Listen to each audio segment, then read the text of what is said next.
Here comes your pre-market summary for Friday, June 9th. Futures trying to hold on to positive territory here to wrap up the week, coming off a pretty choppy end to yesterday, even though we did get back to the upside when all was said and done. Everyone turning their attention now to what is to come next week. We get CPI on Tuesday. We get the Fed coming through on Wednesday. As we were saying with Frank Caberna on yesterday, going to be more about what they actually do, whether or not they're going to come through with another quarter-point hike from the Fed, or whether they will pause versus what's going to come from the press conference after that. Overall, that's how the market's setting up right now. Still kind of chopping around in this top end of the range for the S&P 500 or the SPY, depending on what you want to look. But we did get back to the highs at the end of the day yesterday. Same story for the NASDAQ. Bit of a reversal candle after that huge red day to the downside. We got back below 350. At the close, but right back higher yesterday. A few things of note this morning. A number of positive momentum carriers here for Tesla once again this morning.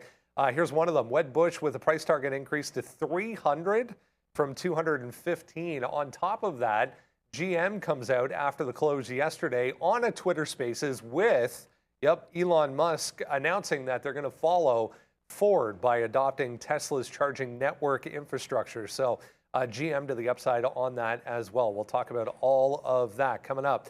Also, NIO, speaking of EV makers, NIO out with their earnings this morning, delivery numbers as well.